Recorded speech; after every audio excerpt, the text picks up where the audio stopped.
Voy a intentar grabar.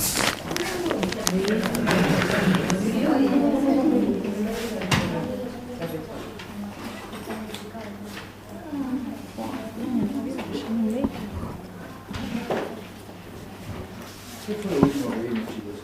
Le bajo aire.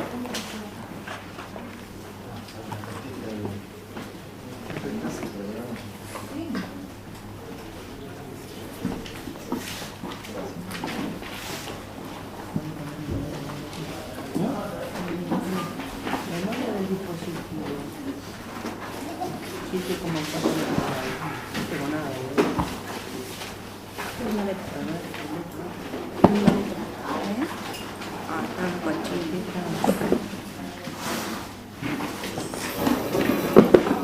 Esa que linda letra, Leo, está re cochina.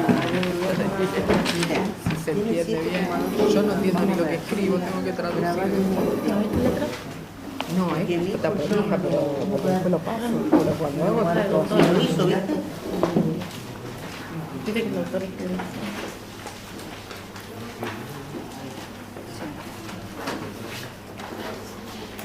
Sí.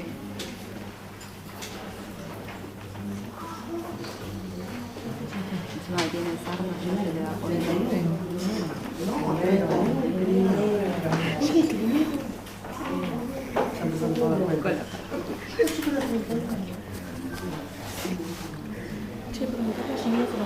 Vimos todo el tema de verificación física, donde corresponde verificar, quiénes pueden verificar, los trámites exceptuados de verificación.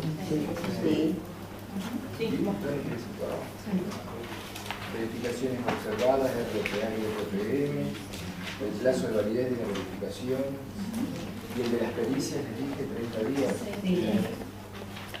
Asentimiento conyugal, legajo B, la hoja de registro. Sí, es lo último. O sea que nos queda solo el último, presentación de oficios, cédulas, testimonios, su contratación. Está bien. Bueno. Está raro el clima, ¿no? Como que se abriga porque hace frío y al final hace calor. Bueno, vamos a ver el tema de la constatación de la documentación judicial o administrativa. Bueno, esto es un procedimiento que existe desde hace unos pocos años. Antes no se lo utilizaba en Dirección Nacional, pero los registros seccionales tomaron tanta cantidad de oficios apócrifos o falsos para realizar, por ejemplo, ustedes saben que los oficios son órdenes de los jueces que contienen una orden que va dirigida a alguien diciéndole que haga o que deje de hacer algo. En estos casos presentaban oficios falsos diciéndole al encargado del registro que ordenaban que se inscribiera, por ejemplo, una transferencia a favor de tal persona, en un juicio de una quiebra o en una sucesión, por ejemplo. Entonces el encargado obviamente tomaba razón del trámite y cuando el dueño se presentaba un día a hacer algún trámite nuevo se enteraba recién en ese momento que en la documentación no había metido el automotor. En realidad se trataba, ustedes se pueden preguntar para qué quieren meter un automotor en los papeles si el dueño tiene el automotor en la realidad. Era la manera de conseguir documentación verdadera para los autos mellizos, ¿sí? Que son autos robados. Entonces ese auto robado andaba con documentación auténtica emitida por el registro seccional, entregaban las placas porque denunciaban el extravío, por ejemplo, de las placas, etc. Y obviamente cuando llegaba el dueño se enteraba que su auto había sido transferido, aún teniendo el automotor. Bueno, en aquellas viejas épocas lo que se hacía, por suerte eso se ha superado, es que como se abría una causa penal, no se le permitía a la víctima del delito, es decir, al dueño verdadero del automotor, no se le permitía que vendiera su automotor hasta tanto terminara la causa penal. Lo que era una locura, porque encima que había sido víctima del delito, que otro andaba en un auto, porque ¿cómo demostraba él que él tenía el auto verdadero y bueno? Y se hacía la pericia sobre el automotor y entonces se daba, obviamente que se hacía la pericia sobre el automotor, y se empezaba a investigar la documentación que había ordenado la transferencia hasta determinar que era falsa. Pero en esa época se bloqueaba la posibilidad de que pudieran vender su auto en el torneo del automotor, de manera que tenían que esperar al final de la causa judicial. Era una locura, a veces podían pasar 5 años y el pobre tipo seguía con su automotor sin poder deshacerse. Cuestión que ese criterio cambió judicialmente, por suerte, y hoy en día, mientras la persona demuestra con una verificación física, las pericias caligráficas correspondientes, etcétera, que ha sido víctima de un delito, inmediatamente se lo pone en condiciones de que pueda volver a disponer de su automotor, se le emite la documentación, etcétera, y corre por puerta separada la investigación respecto del auto mellizo que tiene esa documentación apócrifa, ¿no? Obviamente se sube al sistema informático, se anula el título y la cédula emitidos para el auto mellizo y se los ponen con una alerta para las fuerzas de seguridad, siempre dentro del sistema informático para que pudieran estar al tanto de esa situación. A partir de ese tipo de situaciones, o por ejemplo también la venta de, por ejemplo, simulaban que había habido una subasta y entonces presentaban certificados de subasta del automotor y transferían con ese certificado de subasta a favor de X persona. También esos certificados resultaban ser falsos o apócrifos, de manera que lo que se hizo fue idear un sistema o procedimiento que se denomina constatación, que en definitiva se trata de que cuando al encargado le peticionan, por ejemplo, una transferencia, ya sea presentando documentación como un oficio judicial que ordene la transferencia, o un certificado de subasta, por ejemplo, en el marco de una quiebra, de un juicio laboral, no importa dentro de qué sea, o un oficio, por ejemplo, liberado en el marco de un juicio sucesorio. Entonces el registro lo que tiene que hacer es constatar la autenticidad de esa documentación, es decir, asegurarse de que la documentación sea legítima y auténtica. Para eso lo que hace el registro seccional es concurrir, ¿sí?, ante el organismo que emitió el documento, ya sea un oficio, una cédula, un certificado de subasta, y asegurarse de que ese documento sea verdadero. Por ejemplo, basta a tribunales, al juzgado que emitió el oficio, y constar y dice: señor, ustedes emitieron este oficio, esta es la firma del secretario, el sello del secretario. Si no está ahí, verifiquen los libros de salida, porque cada juzgado tiene libros de salida y de ingreso de la documentación. Mira la fecha del oficio, la fecha en que fue notificado, entonces pide el libro de salida de documentación del juzgado, se va a esa fecha y aproximadamente uno busca en esos días y tiene que decir, por ejemplo, oficio librado del registro seccional número tal en la causa tal, supongamos, ¿no? Entonces, constatar es eso, es ir ante el organismo que emitió un documento que ordena que el registro haga algo para asegurarse de la autenticidad de esa orden. Obviamente que no va el encargado del registro, manda a alguno de sus empleados a que haga esa tarea. Y ahora, ¿qué es lo que pasa cuando, por ejemplo, supongamos que yo vivo en la ciudad autónoma de Buenos Aires, tengo un registro ahí, y me llega una orden de un juzgado, por ejemplo, de la provincia de Salta? Es obvio que no me voy a tomar un avión para ir a Salta a constatar si el oficio es verdadero o no. Entonces, en esos casos, el procedimiento es remitir la documentación vía fax a un registro seccional con jurisdicción en la provincia de Salta y pedirle que constate el documento. Ese registro lo que hace es constatar el documento y luego se lo vuelve a mandar por fax y le pone un cartel que dice: efectivamente constatado por el registro seccional número tanto, con fecha tal. Recién a partir de ese momento es que el encargado del registro puede inscribir el trámite. Por ejemplo, supongamos que yo le presento un oficio de transferencia de un automotor y se lo presento la última semana de diciembre para que me inscriba la transferencia. el encargado del registro no puede inscribir el trámite de transferencia hasta tanto no constate la autenticidad del oficio que ordena la inscripción de la declaratoria de herederos. Ustedes no sé si saben que durante todo el mes de enero los tribunales están de feria judicial, al igual que 15 días durante el invierno en el mes de julio. Solamente quedan trabajando juzgados de turno, que son para cuestiones urgentes que no pueden esperar todo el mes de vacaciones, obviamente las cuestiones penales, y algunas pocas cuestiones civiles, como por ejemplo las que se mueven dentro del marco de un proceso, por ejemplo, de un divorcio, ¿sí? Por ejemplo, un juicio de alimentos, o por ejemplo, violencia de género contra la mujer, es decir, cuestiones que no pueden esperar por el tema de que se trata, que pase el mes de vacaciones. Uno no puede ir a una mujer que fue golpeada, por ejemplo, y decirle, bueno, venga a tribunales el 1 de febrero, y si cae sábado, venga el 3. Tampoco es julio. O temas de alimentos por los hijos, por ejemplo, ¿sí? Donde el acusado tiene que poner el dinero para poder pagar las cuentas de sus hijos.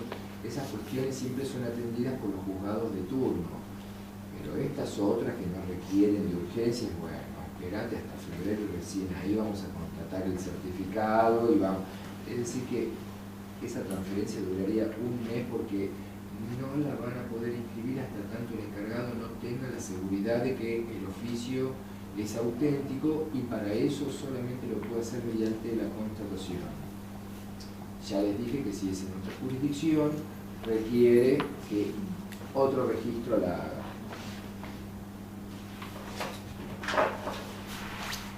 Bueno, vamos a empezar con la unidad número 7. La unidad número 6, que dice registro de mandatarios, incompatibilidades, etc. Esas son 2 hojitas, las leen ustedes en su casa, ¿sí? Escuchen lo que dice su profesor.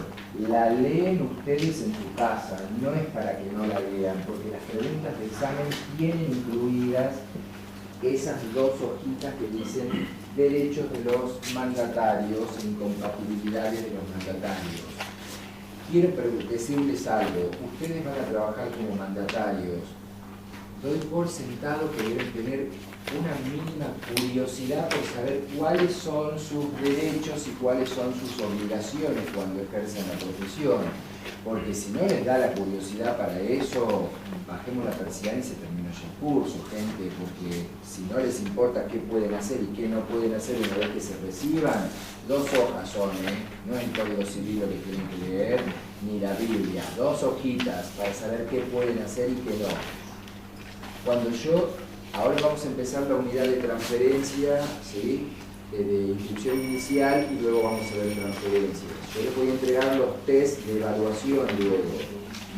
Dentro de esos test de autoevaluación que ustedes deben contestar en su casa, con los libros abiertos, con internet, con todo lo que se les dé la gana, hay preguntas que están relacionadas con los derechos y las obligaciones de los mandatarios. Espero que las contesten correctamente, ¿sí? Vamos a empezar con la unidad 7 y yo les voy a dar simultáneamente la unidad 7 y la unidad 8.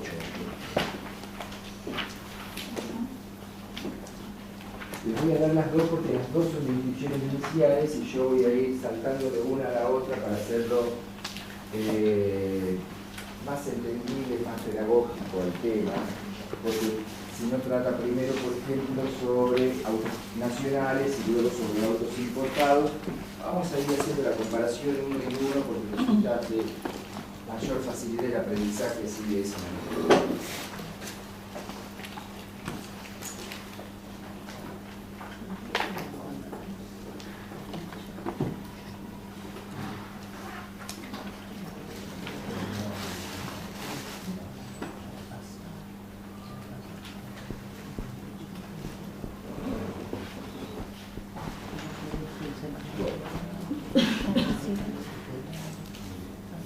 Quiero que se den cuenta que estamos empezando ahora en el segundo título del registro de normas técnicos registrales. Terminamos de ver el título número 1, que es la parte general, donde están todos y cada uno de los elementos que se van a combinar ahora en este nuevo título, ¿sí? Donde vamos a ver los trámites en particular. Esta es la parte especial del digesto, ¿sí? Empezamos en el capítulo 1 con inscripciones iniciales. O sea, ahora van a poder notar cómo, por ejemplo, yo para poder peticionar un trámite de inscripción inicial, voy a combinar todos los elementos que ya vi en el otro título. Las solicitudes tipo, cómo debo completarlas, el color de la tinta, qué puedo enmendar y qué no puedo enmendar, cómo se certifican las firmas, quién puede certificar las firmas en las solicitudes tipo, el vencimiento que tienen las mismas, cuándo las certificaciones de firmas corresponden que sean legalizadas o no. Van a ver todas las cuestiones de la verificación física del automotor, porque yo, por ejemplo, si voy a peticionar la inscripción de un 0 kilómetro, además de la solicitud tipo, tengo que acompañar la verificación física que se practique en una solicitud tipo 12. Ya saben además todas las cuestiones referidas a la verificación física, a dónde tengo que ir, a qué registro tengo que ir a peticionar el trámite, porque no puedo ir al que se me dé la gana, cuál es el que determina la erradicación del automotor, si voy a inscribirlo por el domicilio del adquirente o si voy a inscribir el automotor por guarda habitual, por ejemplo, para romper la regla e ir a otro registro que no es el que le corresponde al domicilio del adquirente. Bueno, todas esas cuestiones que estuvimos viendo por separado, una por una, en la parte general, ahora las vamos a combinar para hacer nuestros ricos platos, ¿sí? En este caso vamos a hacer un plato sabroso de inscripciones iniciales. Vamos a empezar tomando vino nacional, así que vamos a empezar con inscripción de automotores de fabricación nacional.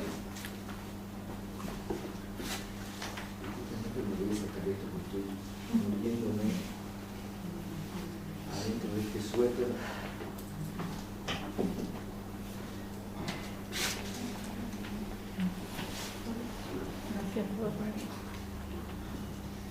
Bueno, inscripción inicial de automotores de origen nacional.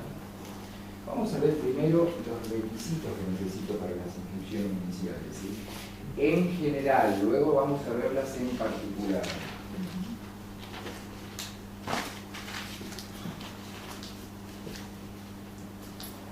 Bueno, ¿qué necesito para inscribir inicialmente un automotor? Ya se trate de un automotor de fabricación nacional o de un automotor importado, lo primero que voy a necesitar es la solicitud tipo 01, ¿sí? Que es la que está diseñada para peticionar la inscripción de automotores 0 kilómetros.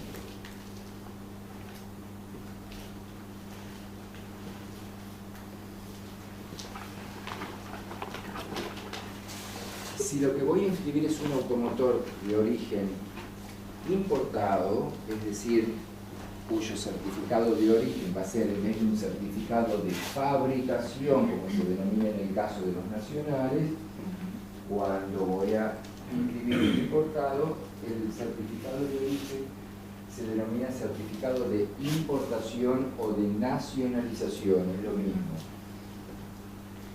Es el equivalente a nuestro certificado de nacimiento.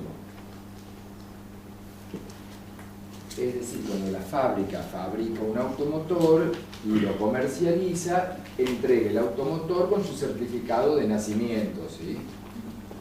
Que es el certificado de origen, certificado de fábrica, certificado de importación según de dónde provenga el automotor.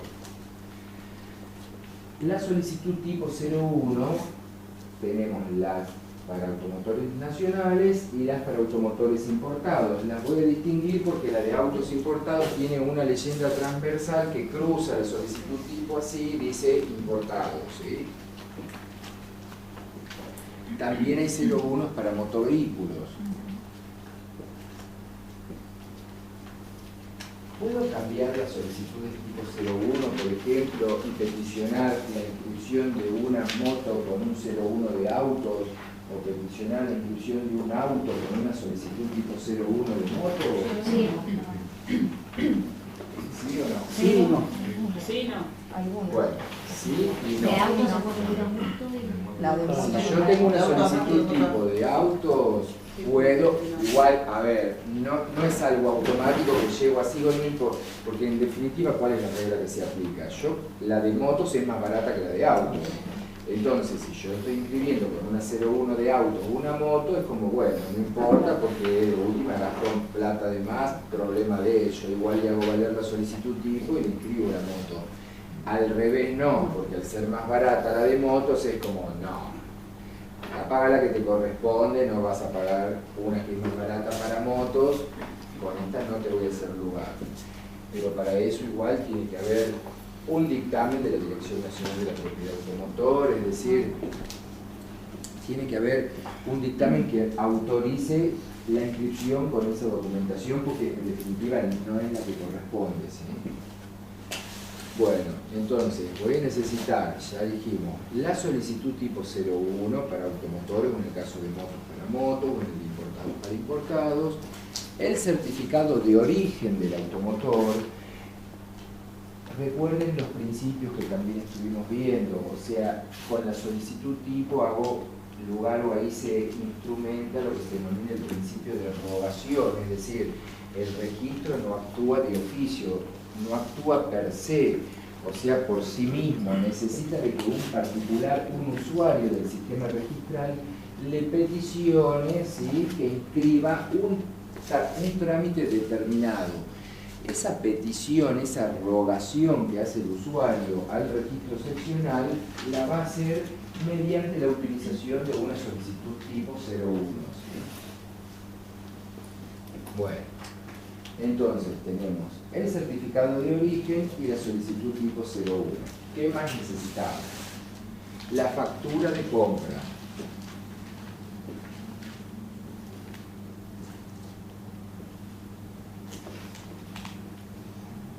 Obviamente que en la factura de compra no va a existir el dominio del automotor, ¿sí? Porque el concesionario no tiene idea cuál es el dominio que le va a tocar el automotor. Sí me tiene que coincidir en la factura el nombre de la persona que figura como adquirente en la solicitud tipo 01 y la persona a favor de quien está extendida la factura. Es decir, cuando en la factura dice señor Juan Pérez, en la solicitud tipo 01 tiene que decir adquirente Juan Pérez, ¿sí?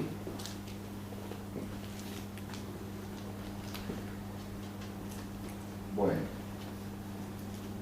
en la versión actual del Digesto dice que la factura tiene que ser emitida de conformidad a las reglas de la FIP, eso en la nueva versión no dice más porque o es eso o no es factura, porque es como decir, están casados legalmente. No hay otra manera de estar casado, si no, no estás casado. O sea, decir que uno está casado legalmente es una redundancia total, o estás casado o no estás casado, ¿sí? Bueno, acá hay que tener en cuenta algunas cuestiones, por ejemplo, con el tema de la factura. La factura puede cederse a favor de otra persona. Es decir, cabe la posibilidad de ceder la factura.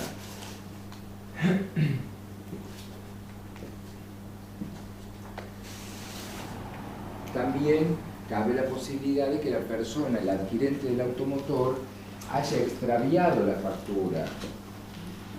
Hay que tener presente que en caso de extravío de la factura de compra, estamos hablando siempre de un 0 kilómetro, porque cuando yo compro un usado no necesito factura.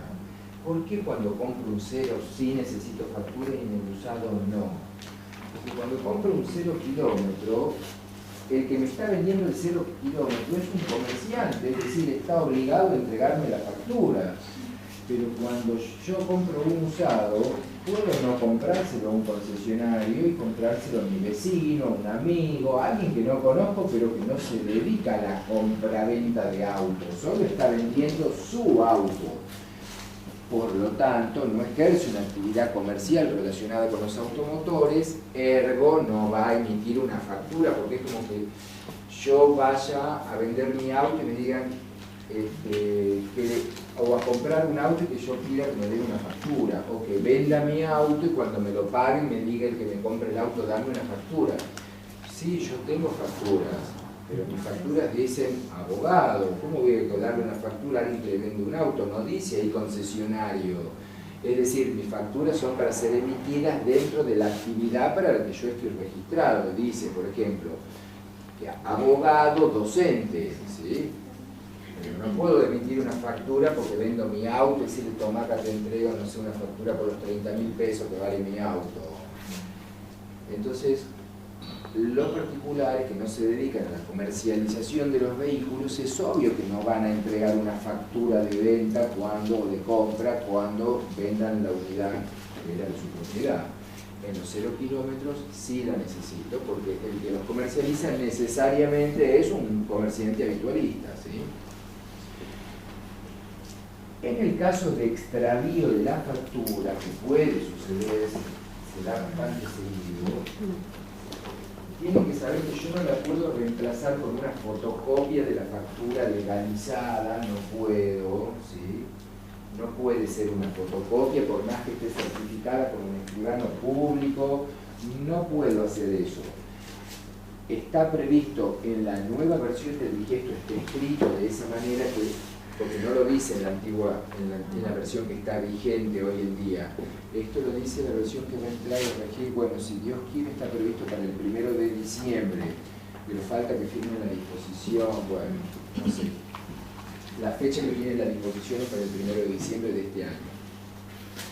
Si no llegan a tiempo, se correrá la fecha y se pondrá, no sé, el 1 de enero del año que viene, no estoy seguro. Pero en la nueva versión está ya redactado el criterio que se aplica hoy en día, aún sin que esté puesto dentro del digesto, es el criterio que se aplica y que fue volcado en la nueva redacción del digesto.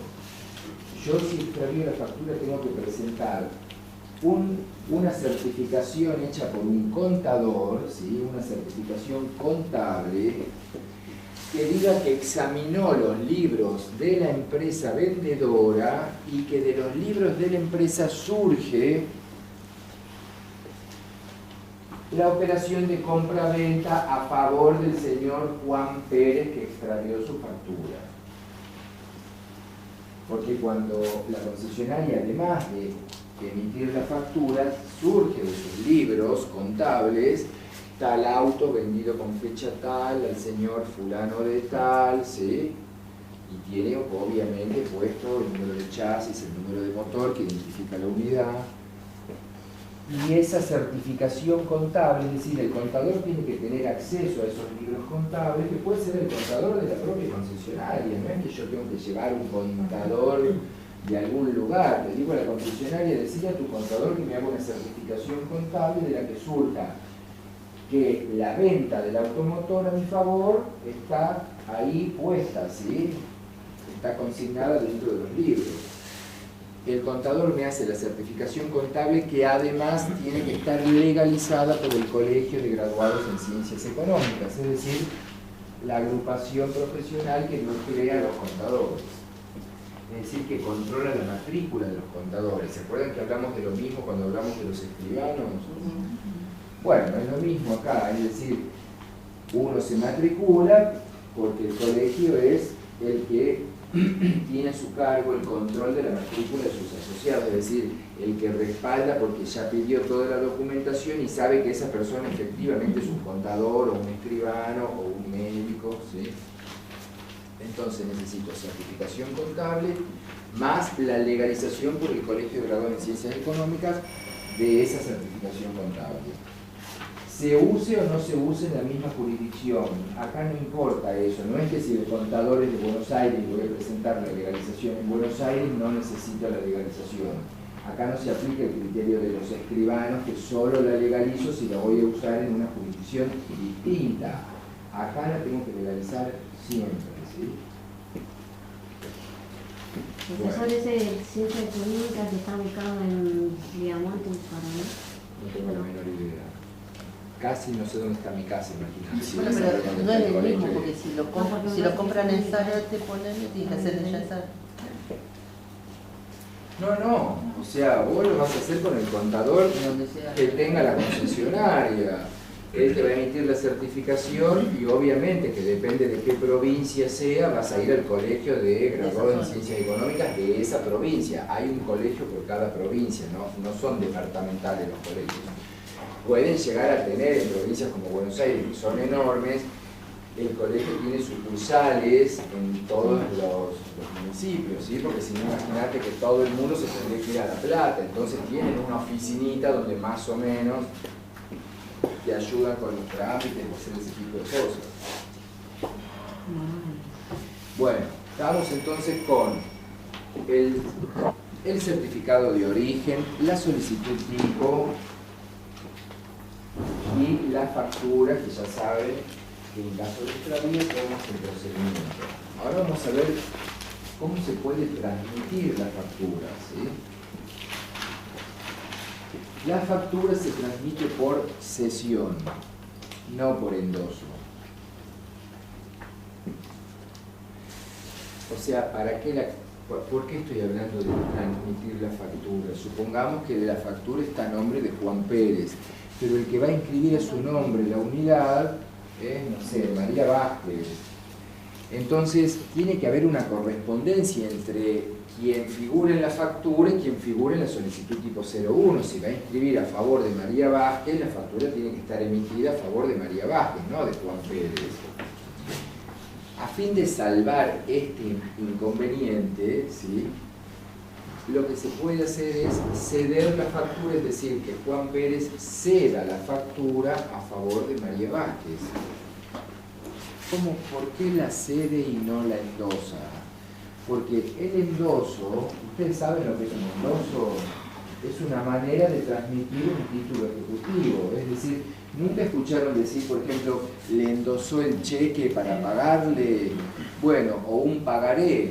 Un cheque, un pagaré son títulos ejecutivos o títulos de crédito. ¿Qué significa eso? Que de ese documento surge o se está instrumentada la existencia de un crédito a favor de otra persona. ¿Cómo era tu nombre? María Pía. María Pía. Por ejemplo, supongamos que yo le compro mercadería a María Pía, ¿sí? Son 100 pesos. Y a mí alguien me compró mercadería o me pidió que trabaje, no sé, que le haga algún trabajo, me pagó honorarios con un cheque por 100 pesos. Entonces yo, en vez de esperar la fecha del cheque o decirle a María Pía que le voy a pagar con un cheque mío, directamente lo que yo hago es endosar el cheque, es decir, al dorso del cheque pongo mi firma, número de documento, ¿sí?, queda endosado a favor de ella, es decir, transmito los derechos que yo tengo sobre ese instrumento, sobre ese título ejecutivo, a favor de ella, y entonces ahora ella puede ir y cobrarlo en el banco, o a su vez pagarle a otra persona a quien ella le deba dinero con ese cheque, es decir, es un título que es negociable, se lo puede usar como si fuera dinero con algunas particularidades, porque yo al dinero basta con que lo entregue y el tenedor es. En cambio el cheque necesito endosarlo, ¿sí? Lo mismo que si fuera un pagaré. Da exactamente igual, a mí alguien me paga con un pagaré, yo luego puedo usar ese pagaré para pagar mis propias deudas, esa otra persona a su vez puede negociar y pagar sus propias obligaciones, cancelar sus obligaciones entregando esos pagarés. ¿El cheque, disculpe, puede estar endosado 2 veces, 3 o...? 700. Ah, Sí. Bueno. El tema es que la factura no es un título de crédito porque no instrumenta la existencia de ninguna obligación o ningún crédito a favor de otra persona. Es simplemente una constancia, ¿sí?, tributaria de que yo aboné la obligación que estaba debiendo. Pero nadie va a cobrar nada de ahí, ¿sí? Es solamente a los efectos impositivos. Por lo tanto, como es un título, como es un documento que no es un título de crédito, no es negociable, yo no voy a utilizar el endoso para transmitirlo, ¿sí?, sino que voy a utilizar la cesión de derechos. Es decir, voy a ceder los derechos que yo tengo sobre esa factura, o que surge a mi favor de esa factura. Entonces, Esto también pasa, luego vamos a ver cuando veamos, por ejemplo, las transferencias o en inscripciones iniciales también. Supongamos que Coca-Cola, por decirles algo, Coca-Cola organiza un sorteo de un automotor. Si yo destapo la botella y me dice te ganaste un 0 kilómetro. Bueno, Coca-Cola me entrega el 0 kilómetro, va a tener la solicitud tipo 1 que va a poner todos mis datos como comprador, pero la factura que dice, señor, es Coca-Cola, porque él es el que compró, la empresa en la que compró el automotor, ¿sí? Lo compró para sortearlo, pero lo pagó y la concesionaria emitió la factura a favor de Coca-Cola. Ya tengo ahí esa disparidad, la factura dice Coca-Cola y luego tengo que dice adquirente Luis Gómez García. Para salvar esa situación, yo lo que voy a hacer es transmitir la factura, es decir, Coca-Cola va a transmitir los derechos que tiene sobre la factura a mi favor. ¿Cómo lo va a hacer? A través del endoso, perdón, de la cesión de factura. La cesión de derechos que tiene sobre la factura. La cesión de derechos, ¿sí?, de factura es un acto no formal. ¿Qué quiere decir que es un acto no formal? Que la ley, ¿sí?, no le impone ninguna formalidad, es decir, que no la reviste de ninguna forma para que sea válido ese acto. Deja al criterio de las partes la libertad de que lo hagan como les parezca, ¿sí? Basta entonces para ceder la factura con que yo al dorso de la propia factura, ¿sí?, por ejemplo, que diga señores Coca-Cola, entonces el representante de Coca-Cola al dorso dice, por ejemplo, San Miguel al 1 de noviembre del 2014, cedo los derechos emergentes de la presente factura a favor del señor Luis Gómez García. Su firma, se acabó el tema. No necesita nada más. O sea, lugar y fecha, y decir que cede los derechos a favor de fulano de tal, ¿sí? Y puesta la firma del cedente. Con eso alcanza y es más que suficiente. Y les repito, porque es un acto no formal, es decir, no está previsto dentro de la ley cómo tiene que estar revestido ese acto, qué formas debe tener para que sea válido. Entonces, con que se haga de esta manera es suficiente. ¿Por qué les estoy explicando esto? Porque ustedes se van a encontrar con muchos registros aún hoy en día. Esperamos ahora que a partir de la redacción del nuevo digesto empiecen, porque esas cuestiones están aclaradas en esta nueva edición y no estaban en la anterior. Es decir, cuando digo la anterior, en realidad es la que está vigente hoy, ¿no? Entonces los encargados hacían más o menos, pero tanto se equivocan con eso que fue necesario incluir dentro de la nueva redacción una explicación o algo para que entiendan de una vez por todas que no pueden poner obstáculos a ese tipo de negocios jurídicos. Porque ¿qué es lo que empiezan a hacer los encargados de los registros? Dicen, no, pero la firma del cedente tiene que estar certificada, porque yo cómo sé que eres el que cedió. Y algunos van con la firma certificada del cedente y dicen, no, pero yo necesito la firma certificada del cesionario. En el ejemplo que estamos viendo, requeriría, por ejemplo, la firma certificada del representante de Coca-Cola, más la firma certificada mía, porque dice que está cedida a mi nombre, para yo aceptando la cesión, porque nadie a uno le puede imponer, ¿sí? La cesión de algo yo la tengo que aceptar, o es lo mismo que la donación. Para que la donación se perfeccione, por más que alguien venga y tenga de re buena onda y diga que me dona una casa, no se va a perfeccionar el contrato de donación hasta que yo no lo acepte, porque nadie puede venir e imponerme si yo te la regalo y punto. O sea, bueno, pará, me la regalás si yo quiero. No es que se da por sentado que sí o sí, vos me la regalás y yo la tengo que aceptar. Podría perfectamente yo no querer eso, ¿sí? Ahora bien, yo les había adelantado de que esto no requiere de ninguna formalidad. ¿Qué quiere decir eso? Que la ley no previó formas o formalidades que revistieran el acto para su validez.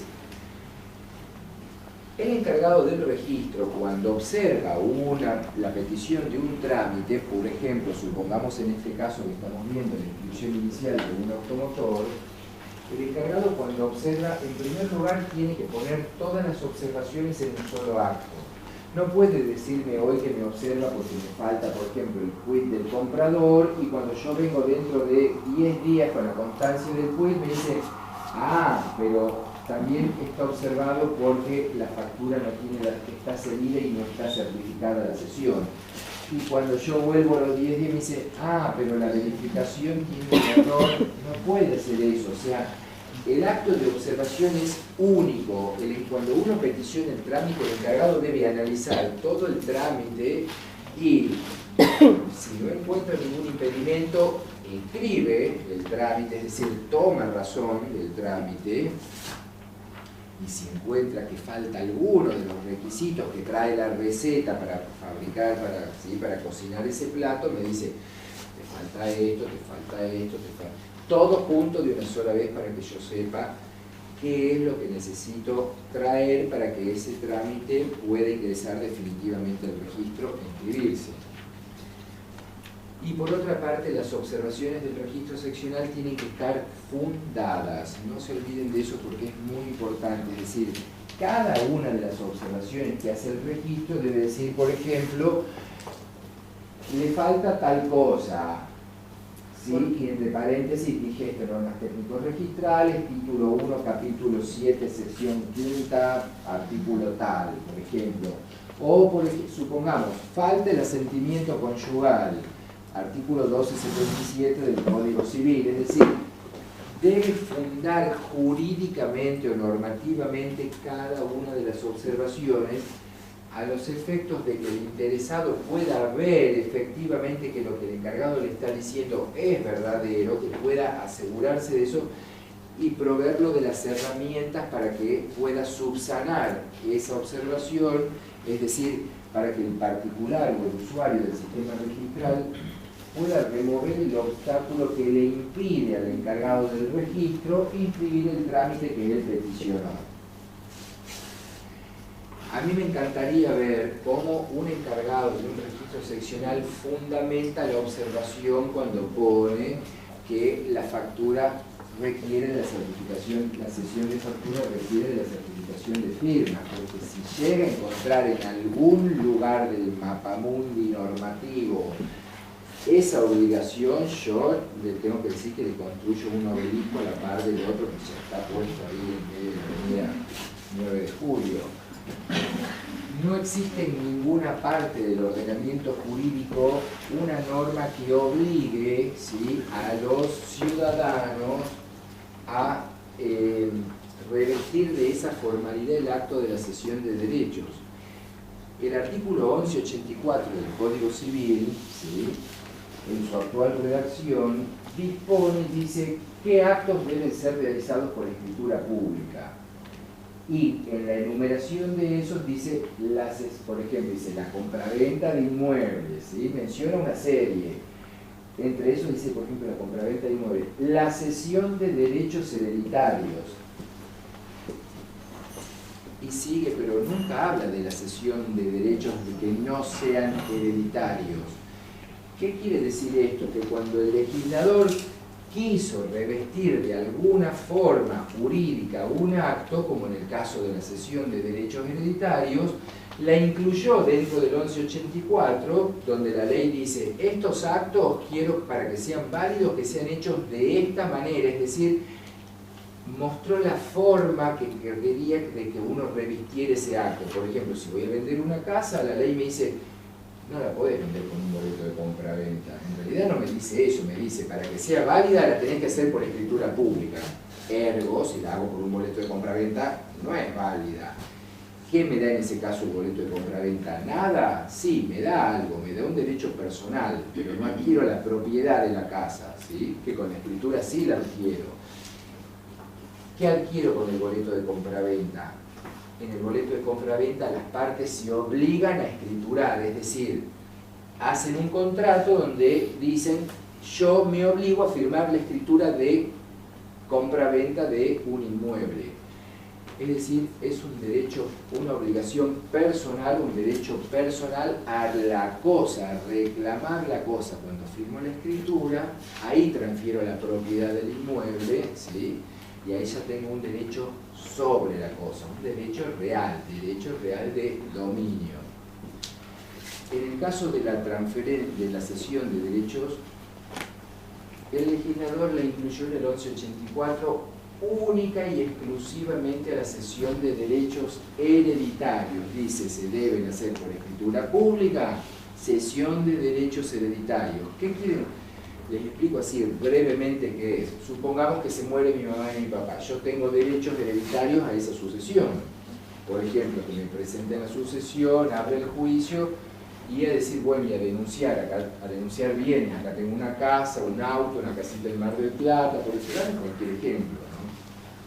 Si yo cedo esos derechos que tengo a recibir esa herencia, yo los puedo ceder por una escritura pública a favor de María Pía. Incluso sin que yo abra la sucesión, ella puede ir con esa cesión de derechos hereditarios porque eso la legitima abrir la sucesión a ella. ¿Por qué? Porque ella me está subrogando a mí en todos mis derechos, yo se los transferí, ella se presenta como si fuera yo, ¿sí? Esa cesión puede ser gratuita u onerosa, es decir, ya sea que yo le cobré, porque ella por ejemplo puede decir, te compro la casa, pero no la tengo ni a mi nombre. Bueno, te cedo los derechos de la sucesión, la casa vale tanto. Y bueno, por ejemplo, supongamos, la casa vale 100. Y ella dice, bueno, pero yo tengo que hacer el juicio sucesorio, voy a tener que pagar en la sucesión, supongamos, 20. Bueno, te pago 80 por la casa, te hago la cesión de derechos hereditarios, hacete vos el juicio, hacete cargo de todo y ya te quedás con la casa. ¿Se entiende más o menos cómo sería el procedimiento? Entonces, la cesión de derechos hereditarios está incluida ahí, pero no incluyó las cesiones de derechos en ningún otro lado. ¿Qué quiere decir esto? Que las dejó a la libre elección de los usuarios, de los ciudadanos, de que elijan la forma que ellos quisieran. ¿Yo la puedo hacer por escritura pública? Sí, por supuesto que la puedo hacer por escritura pública, pero ¿por qué me voy a gastar una escritura pública si puedo hacerlo sin escritura pública? No es que si la hago en una escritura pública no vale, sí vale, pero bueno, no tiene mucho sentido, ¿sí? Entonces, por eso les decía que el encargado, cuando debe fundamentar la observación, a mí me encantaría ver cómo dibuja de dónde surge la obligación de revestir de esa forma que es la certificación de firmas del cedente. ¿Qué es lo que dice el encargado del registro? ¿Y yo cómo sé que él cedió la factura? ¿Qué te importa? No es tu problema. No sos Sherlock Holmes. O sea, aplica el derecho a lo que vos estás obligado a hacer, pero no seas más papista que el Papa. Si hay un problema entre el cedente y el cesionario de la factura, es una cuestión extrarregistral, es decir, es algo que no le compete al registro seccional. Que ellos vayan a tribunales a ventilar eso, ¿sí? Esa defraudación, si es que la hubiere, que se tiren de los pelos al costado de la casa, que hagan lo que quieran, pero en el registro no, al encargado no le debe importar eso, ¿sí? Por lo tanto, es suficiente con esa cesión que yo les acabo de decir, es decir, con que el titular de la factura al dorso ponga el lugar y la fecha y que cede los derechos emergentes de la presente factura a favor de fulano de tal. Firma y se terminó. A veces los encargados de los registros, cuando en la sesión de facturas la gente, como para asegurarse o por desconocimiento, certifica la firma, por ejemplo, del cedente, cuando llega el encargado del registro y dice, no, y acá falta la firma del cesionario. ¿Y para qué querés la firma del cesionario? Y tiene que aceptar la cesión. ¿Y vos qué te crees que está haciendo cuando te presenta para inscribir el auto a su nombre, la factura cedida a su favor? ¿Que la está rechazando? ¿Se entiende lo que digo? Es como, ¿qué crees que es eso? ¿Presentarla? Si eso no es aceptarla, bueno, no sé, estoy completamente ciego. Un poco de sentido común, ¿sí? Tampoco requiere la certificación de firma del cesionario. obviamente que requiere de su aceptación, pero chicos, la presentación en el trámite para que se inscriba a su favor, o sea, incluye la aceptación, es una obviedad que la está aceptando, ¿sí? Bueno, eso respecto a la factura de compra del automotor para los casos de extravío, ¿sí? La tengo que reemplazar por una certificación contable legalizada, y la cesión de facturas que no requiere ninguna formalidad. Hasta ahí vamos viendo el certificado de origen, que por cierto no les dije que hoy ya no lo tienen más en soporte papel. Les explico porque ustedes cuando vean, por ejemplo, legajos anteriores al año pasado, porque esto está, bueno, se fue implementando en parte primero para los importados y ahora también para los nacionales, y primero para los autos y motos, bueno, hubieron una serie como de distintas etapas, pero finalmente hoy en día, como está avanzado el proceso de digitalización de los trámites, es decir, se está tratando de hacer que todo sea más sencillo, más rápido, que no haya tanto soporte papel para evitar, por una cuestión que va desde lo ecológico hasta lo económico, ¿sí?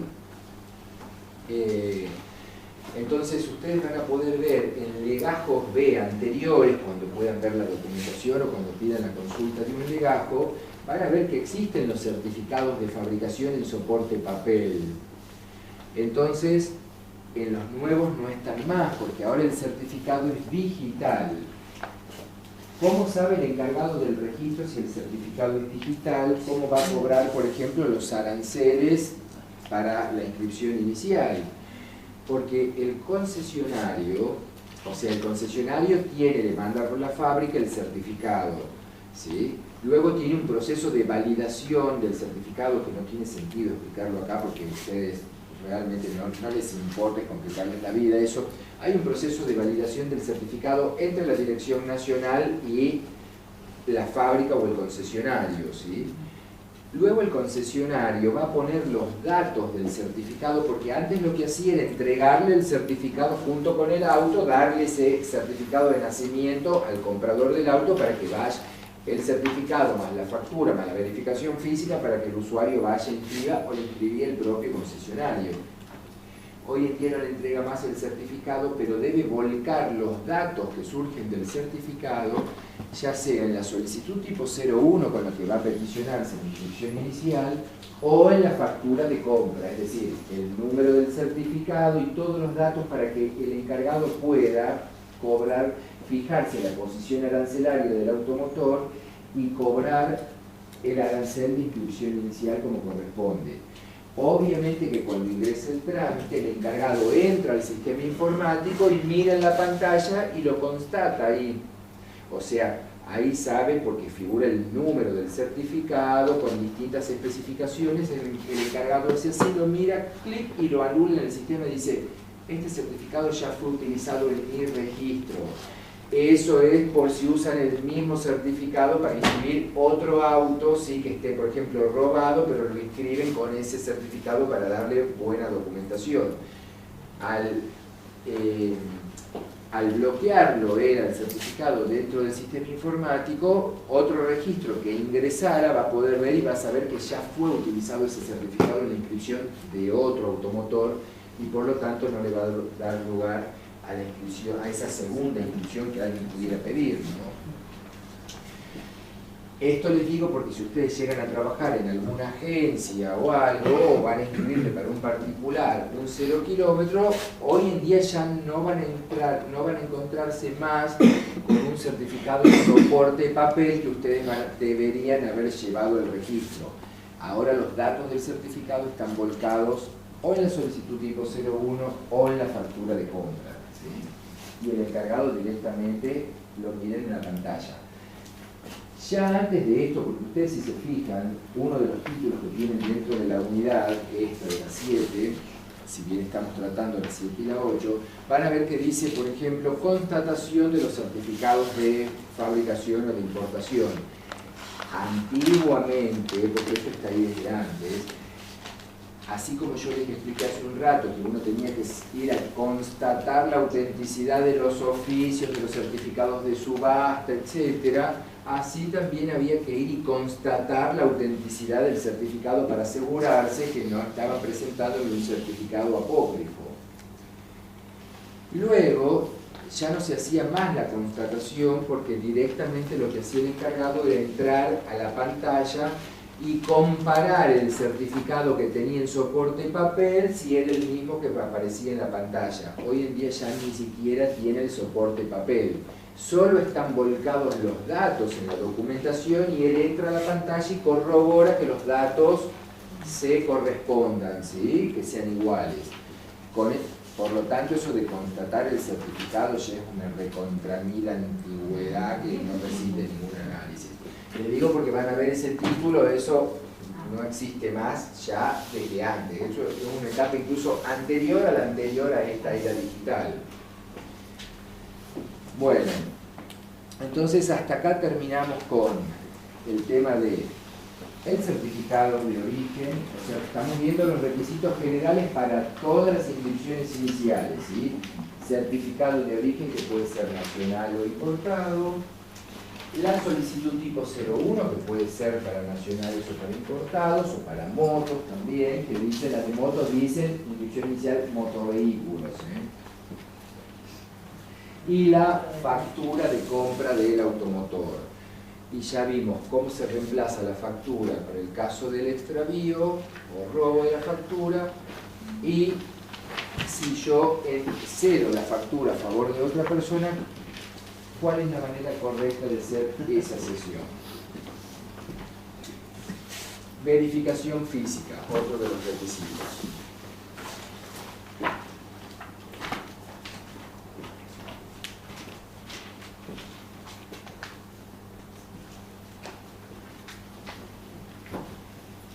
Bueno, ustedes ya saben que este sería uno de los casos especiales de verificación física, porque en general, ¿dónde verifica uno un automotor? En una planta de verificación, ¿sí? Es decir, va a una planta de verificación para que practique la verificación en la solicitud tipo 12. Acá pasa lo mismo, pero el comerciante habitualista está facultado para verificar él mismo los automotores 0 kilómetros por él comercializados. Ya cuando vimos verificación, ya hablamos respecto de que si el concesionario está vendiendo un automotor usado, porque el concesionario compra-venta de ceros y de usados, no puede verificar él en una 12 el automotor usado. Uno tiene que ir sí o sí a la planta de verificación para obtener la verificación. Pero sí pueden verificar los 0 kilómetros que ellos comercializan, ¿sí? Es decir, los que venden ellos, no otros. La verificación la hacen obviamente en una solicitud tipo 12, ¿sí? Ahora, cuando yo voy a verificar un automotor, ¿qué documentación debo llevar a la planta de verificación?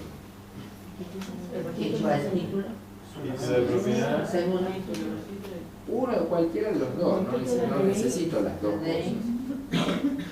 Necesito el título o la cédula, porque ¿qué es lo que hace el verificador? Toma el título o la cédula y mira esto y mira el auto y tiene que ser igual, ¿sí? Bueno, ¿y de dónde toma los datos la concesionaria? Muy bien, del certificado de origen. O sea, no tengo dominio, pero los datos que yo voy a considerar verdaderos sobre ese automotor son los de su certificado de fábrica o los que surgen del certificado de importación, si es que fuera importado el automotor.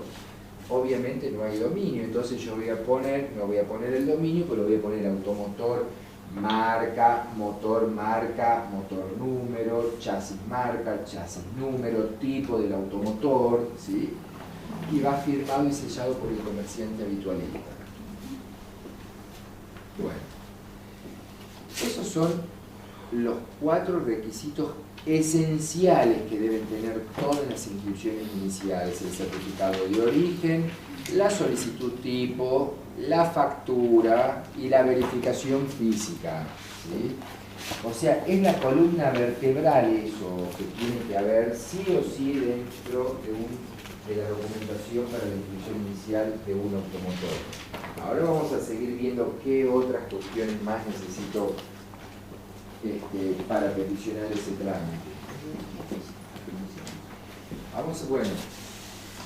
Vamos a ver cuestiones que están relacionadas ahora con el adquirente, es decir, obviamente que necesito, ¿sí?, el documento va certificada la firma de la persona, pero necesito que acredite la identidad, que acredite personería si es que es una empresa, por ejemplo, la que está comprando el automotor, o si es una persona que está comprando a través de su apoderado. El encargado le va a decir, acredíteme personería, es decir, dígame de dónde surge que usted tiene facultades para comprar un auto a favor de esta otra persona, ya sea física o jurídica. Y entonces surgirá o del poder, si es una persona física, o del contrato social o estatuto social, si yo fuera el representante de una persona jurídica, es decir, de una empresa. Obviamente, ¿qué más tengo que hacer? ¿Qué más le tengo que acreditar al registro seccional? ¿Cómo sabe el registro seccional? Tiene que certificarlo a la firma. Sí, claro. Pero ¿cómo sabe el registro seccional, por ejemplo, que él tiene competencia para tomar el trámite? Es decir, ¿cómo sabe que él puede tomar el trámite y que no le corresponde a otro registro seccional? No, por el domicilio legal. Muy bien, por el domicilio legal del adquirente. ¿Sí? Y si fuera una persona jurídica, una empresa, va a surgir ¿de dónde? ¿No? Del DNI, del contrato social o del acta de asamblea donde se establezca dónde va a tener lugar la sede social de ese organismo. Una pregunta, profesor. ¿Sí? ¿Cómo yo sé en qué registro tengo que registrarlo? Supongamos Moreno, hay 3 registros. Sí. Y por el domicilio. ¿Dónde yo me fijo para saber cuál es el que me toca? Bueno, le podés preguntar directamente a cualquiera de los registros, o podés, por ejemplo, llamar a Dirección Nacional o entrar a la página de Dirección Nacional y te dice radicación, vos pones la dirección y te dice a qué registro necesitas ir. O llamás por teléfono a Dirección Nacional, yo no recuerdo la verdad el número, ya en una época lo sabía. Es más fácil por internet, porque si es 0 pones el dominio, tu dirección, y si no, si es transferencia pones el dominio y aparece. Por eso. O sea, te dice ahí dónde está radicado el automotor, pero claro, aparece donde está radicado, pero vos tenés que saber si vos lo querés inscribir en tu domicilio, porque sos el comprador. Claro, sí. Entonces no vas a ese, sino vas al registro que te corresponde a vos. Entonces pones tu dirección y te avisas. Sí, porque a nosotros pasó que fuimos a preguntar uno por uno para inscribir la moto del marido. Claro, pero ya en el primero te deberían haber dicho, mirá, querés ir acá no, pero tenés que ir al Sí, otro. por eso sí. Claro, fuimos a las 3 fuimos. Y bueno, pero por eso, ¿para qué fuiste a 3? Yo fui acá y él fue. Está bien, se dividieron. Y sí, pues. Por las dudas. Bueno, entonces yo tengo que, el encargado lo que tiene, yo tengo que acreditar el domicilio legal para que el encargado sepa que él tiene competencia o jurisdicción para tomar ese trámite que yo le estoy pidiendo. ¿Sí? ¿Qué más necesito del adquirente? ¿Qué piensan? Que acredite el quit. Sí. Bueno, si trabaja en relación de dependencia va a tener quit, y si no va a tener quit si es autónomo. Pero tienen el mismo número de todas maneras. Por ejemplo, yo en mi caso tengo quit y quit, que es el mismo número, porque trabajo en relación de dependencia en el Ministerio de Justicia y trabajo como autónomo en mi estudio, donde soy abogado y estoy inscrito como monotributista y emito mis facturas. Es decir, tengo quit y quit, las personas, el número es exactamente el mismo. Yo tengo que bajar de la página del ANSES la constancia del quit, ¿sí? O del quit, la imprimo, es algo bastante fácil de hacer. Y con eso acredito el quit, que es una obligación que pone la AFIP, ¿sí? La Administración Federal de Ingresos Públicos.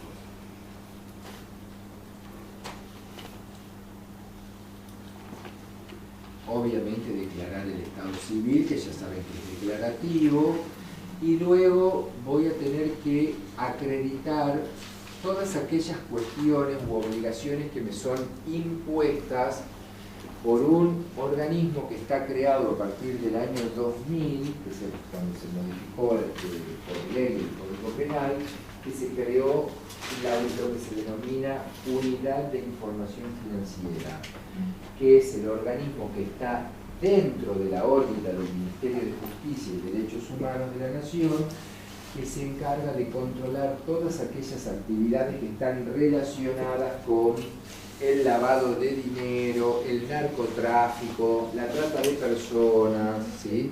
Es decir, el lavado de dinero relacionado con esas actividades ilícitas como es el narcotráfico, la venta de armas, la trata de personas, que son considerados flagelos internacionales hoy en día y que toda la comunidad internacional está luchando contra ese tipo de delitos.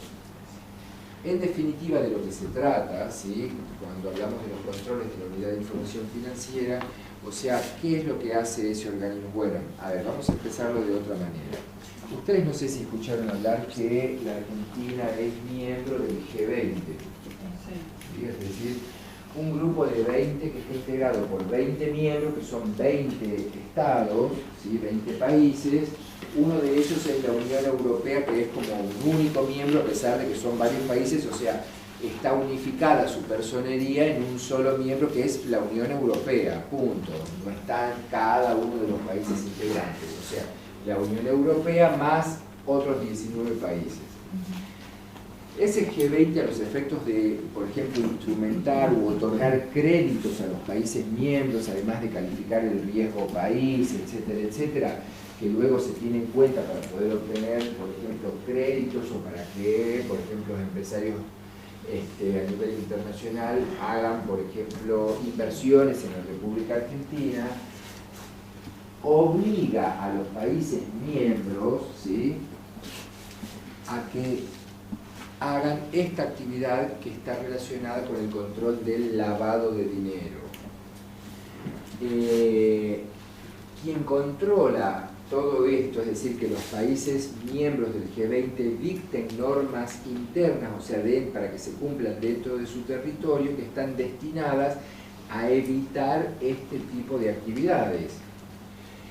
¿Quién controla que los países miembros realmente cumplan con ese objetivo? Es decir, ustedes deben haber escuchado hablar de los paraísos fiscales, donde uno va a depositar el dinero y nadie te pregunta de dónde sacaste el dinero. Es decir, podés haber robado un banco, etcétera, o hacer operaciones ilícitas y como no querés justamente que controlen de dónde sacás el dinero, porque es como yo voy depositando tanta cantidad o teniendo tanto en mi cuenta, me dicen, pero ¿y vos qué actividad tenés? Y nada, vendo armas, nada más. Entonces, hay un órgano central que controla a los 20 miembros, ¿sí? ¿Qué es lo que establecen las normas del G20? Cada país debe dictar dentro de su territorio normas para evitar ese tipo de actividades. ¿Quién controla que los países cumplan con esto? Un organismo que se llama GAFI, que tiene su sede en Francia, en París. GAFI significa Grupo de Acción Financiera Internacional. Ese GAFI controla a las 20 unidades de información financiera que hay, una por cada país. O sea, la Argentina tiene su unidad de información financiera, cada uno de los países miembros tiene su propia unidad de información financiera, ¿sí? Las unidades de información financiera lo que hacen es dictar normas para que sean cumplidas por los que son denominados sujetos obligados. Los sujetos obligados no son las personas que deben acreditar de dónde sacan el dinero. Los sujetos obligados son aquellos que, por ejemplo, se dedican a la inscripción de los distintos tipos de propiedad, ¿sí? O, por ejemplo, a los bancos, están dirigidas, por ejemplo, a los escribanos, a los contadores. Los sujetos obligados están enumerados en el artículo 20 de la ley, ¿sí? que establece quiénes están obligados a controlar a los clientes o usuarios del sistema. ¿Qué quiere decir esto? Por ejemplo, el registro de la propiedad automotor es un sujeto obligado. El registro de la propiedad inmueble es un sujeto obligado. El registro de embarcaciones o de aeronaves son sujetos obligados. Todos los bancos del país, no importa que sean extranjeros o nacionales, son sujetos obligados. Los escribanos, los contadores, aquellos que se dedican, por ejemplo, a la venta de joyas o piedras preciosas, la venta de acciones, ¿sí? De cambio también, ¿no? Exacto. Bueno, ¿qué quiere decir? Los concesionarios también son sujetos obligados, ¿sí? Es decir, los que comercializan con automotores. ¿Obligados a qué? Cuando las personas actúan con estos sujetos obligados, los usuarios de los sistemas, por ejemplo, supongamos que voy a depositar en el banco. No es que si me depositan el sueldo, obviamente, pero tienen determinadas reglas, ¿sí? Si yo paso de ciertas cifras, si cumplo con tales y cuales requisitos, si hay un determinado movimiento dentro de mis cuentas, el banco me va a preguntar, señor, ¿de dónde saca usted el dinero que está depositando en mis cuentas? O por ejemplo, para llevarlo a nuestro plano, si yo me voy a comprar un automotor, y en este caso, por ejemplo, supero los 350.000 pesos o más, ahora lo vamos a ir viendo más detalladamente, pero ahora más o menos se lo menciona así, el encargado del registro, además de pedirme datos que me obliga la unidad de información financiera que le pida al cliente, son datos para poder identificarlo, ¿sí? Por ejemplo, me dice el nombre completo, el domicilio legal y el domicilio real, el correo electrónico. Les digo igual que le piden una cantidad de porquerías que no sirven para nada, porque dame el correo electrónico, sí, el teléfono, pero son todas cosas declarativas, ¿eh? No me imagino a alguien que se dedica al gran narcotráfico o a vender armas a otros países dándole el correo electrónico, toma, este es mi teléfono, llámame cuando quieras y tomamos un café. No. Un poco ilógico, naif me parece, es como, pero chicos, esto no es Blancanieves y los 7 enanitos, es como, bueno, de todas maneras uno debe cumplir esas normas porque son normas superiores que están en una resolución y que uno las tiene que instrumentar a través de disposiciones. En este caso la Dirección Nacional lo hizo, hoy en día está regulado por la disposición 293 del año 2012. Empezó con la 483 en el año 2010, tuvo una cantidad infinita de modificaciones en la 483 y finalmente en el 2012 se hizo un texto ordenado para que los encargados tuvieran que dejar de consultar la 483 y sus 2.900 modificatorias, y entonces decían, no, pero para hacer esto tenés que fijarte en esta, para hacer tal cosa tenés que fijarte en la otra. Se hizo un texto ordenado donde se incluyó todo, que es la 293, y entonces está vigente esa, que por cierto ya tiene también unas 4 o 5 modificaciones, pero bueno, está más ordenada que en aquellas épocas cuando recién comenzó todo. Entonces, por ejemplo, si yo voy a pedir, compro un automotor por un valor de 350.000 pesos o más, además de pedirme todos los datos identificatorios, esto que les estaba diciendo, el domicilio real y el domicilio legal, actividad, oficio o profesión principal, tiene uno que declarar, porque la idea es que el encargado se haga la idea de un perfil del cliente, es decir, les digo porque hemos tenido casos de gente que declara que vende, por ejemplo, estos productos de Tupperware o que vende ollas en la calle, y que ya es el tercer auto que sigue inscribiendo autos carísimos, no es que 3 Fiat 600.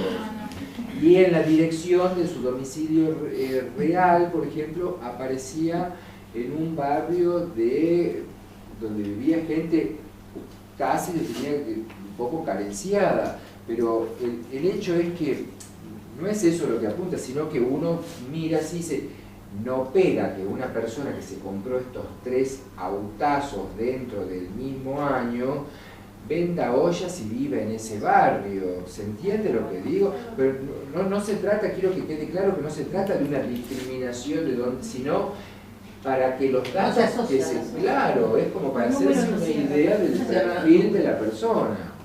O por ejemplo, iba otra persona que iba siempre con alguien que lo acompañaba y el pobre señor no sabía ni leer, es decir, no sabía ni lo que tenía, ni comprendía cabalmente lo que estaba haciendo, es como lo llevaban así, tipo, vení que me vas a poner la firma acá. Seguramente ya tendrían firmada la 08 o algo por atrás para hacer luego la transferencia, pero bueno.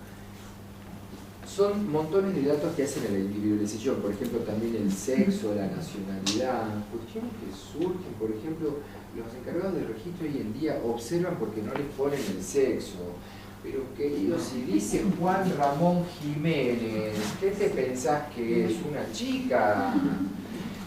Puedo entender igual que hay algunas cuestiones, por ejemplo, como no sé, diga, si uno dice Andrea Bocelli, y bueno, ¿cómo sé si es hombre o si es mujer? Nosotros no utilizamos el Andrea, pero ahora si dice, no sé, Andrea Bocelli casado con María Juana no sé cuánto, ya sé que hoy en día existe un matrimonio igualitario, pero si seguimos con esa, entonces vamos a llegar hasta el fin.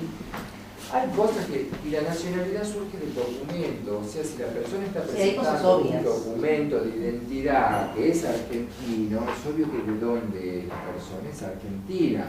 Si no va a acreditar su identidad con un pasaporte, o lo va a hacer con un documento para extranjeros, pero el documento para extranjeros tiene una numeración que es imposible de confundirla con la nuestra, ¿sí? Empieza en el 90 millones aquellos que obtienen el permiso de erradicación temporaria, y si se nacionalizan está separado una franja de 18 millones y medio y todos los 19 millones que son para ser otorgados exclusivamente a los argentinos que se nacionalizaron y obtuvieron, perdón, a los extranjeros que se nacionalizaron y obtuvieron la nacionalidad argentina. Cuando recién vienen se les otorga ese documento provisorio que es, hoy está en los 93 millones y empezó en los 90 millones, que es ese permiso de erradicación temporaria, ¿sí? Pero no están nacionalizados, siguen siendo considerados extranjeros con un permiso temporario para radicar en la República Argentina.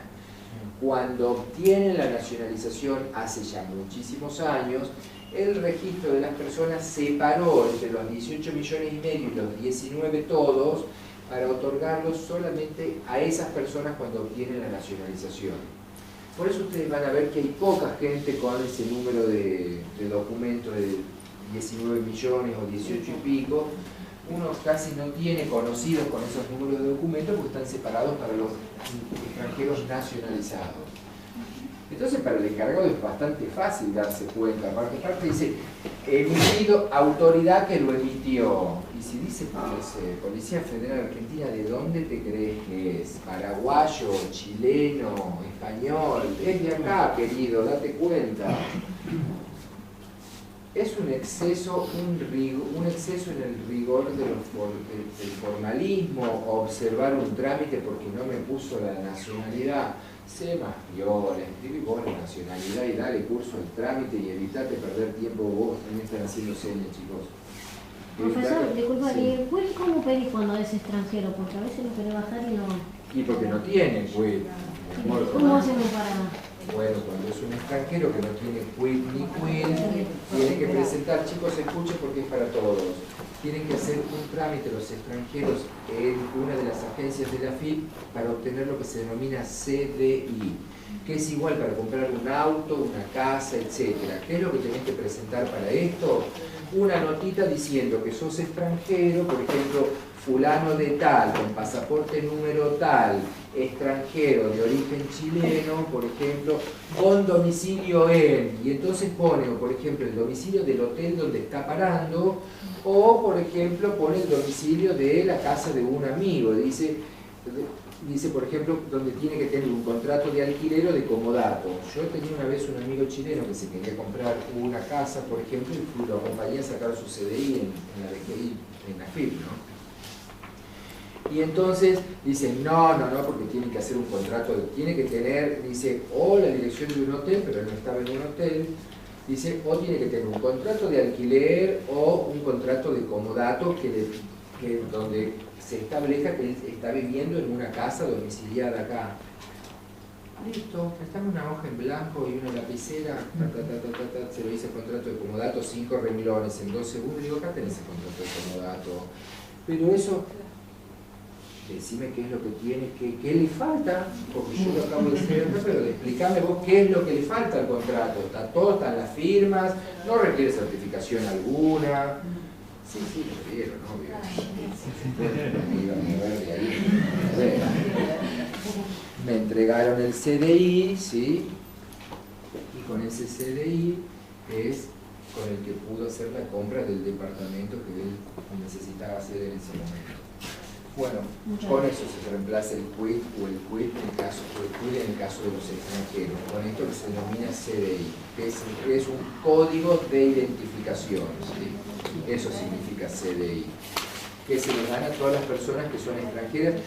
Si vos ya tenés el permiso de radicación temporaria, seguramente tenés ya quit o quit, porque estás trabajando en algún lugar, ¿sí?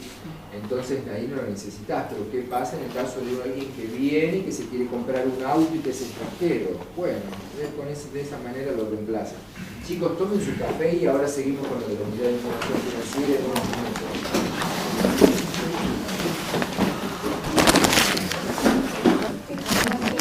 Ahora cuando termine me la presento. Bueno. Estamos viendo entonces los requisitos que impone la unidad de información financiera, ¿sí? La UIF, como ustedes van a escuchar hablar, o unidad de información financiera, establece estos requisitos. Primero son requisitos que son generales y luego los requisitos que son específicos. En los requisitos generales de lo que se trata es de identificar al sujeto, es decir, al usuario, al peticionante del trámite. Porque estas normas, como les había dicho, lo que tratan es de desalentar las actividades ilícitas. No sé si ustedes saben de dónde proviene la expresión lavado de dinero. Se comenzó a utilizar en Estados Unidos. Ustedes deben haber escuchado hablar de un famoso mafioso Al Capone.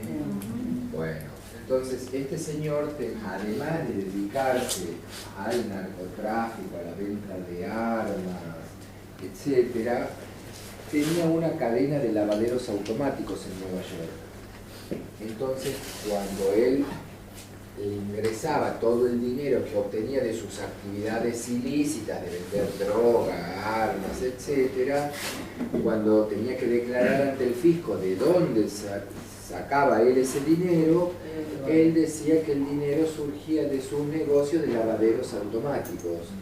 De ahí salió la expresión de lavado de dinero, es decir, el lavado de dinero consiste en darle a un dinero que tiene un origen ilícito, porque proviene de actividades ilícitas, darle la apariencia de lícito, ¿sí? Es decir, hacerlo aparecer como que proviene de actividades lícitas. Eso es lavar dinero. Se van a poder encontrar ejemplos, no sé, es muy fácil, hay montones de situaciones donde uno las puede hacer. Ustedes pueden ver, por ejemplo, no sé, en Puerto Madero, hay restaurantes que son, se los ve carísimos, hay un ejército de mozos puestos en el restaurante y uno pasa todos los días, no hay nadie en el restaurante. Y uno pasa al mes siguiente o al otro día y dice, ¿cómo hace tanto tiempo? ¿Cómo se mantienen si no venden nada? Nunca, o habrán 2 mesas. Lavan dinero. Es decir, no entra nadie, pero a fin de mes el dueño del restaurante pasa las facturas como que todos los días estuvo a pleno el restaurante de vender y vinos importados y champán. Y lo mismo hacen con los hoteles, por ejemplo, ¿sí? Entonces uno va al hotel y dice, no está completo, señor. Resulta que no hay nada en el hotel, pero pasan la documentación como a la FIP como que todo estuvo a pleno el hotel durante los 30 días del mes. Entonces, ese dinero que obtienen de un modo ilegal de esas actividades ilícitas, pareciera que de repente es dinero lícito y dicen, no, bueno, tengo un hotel también, ¿sí? O tengo un restaurante en Puerto Madero. Entonces, eso es lo que se trata de evitar.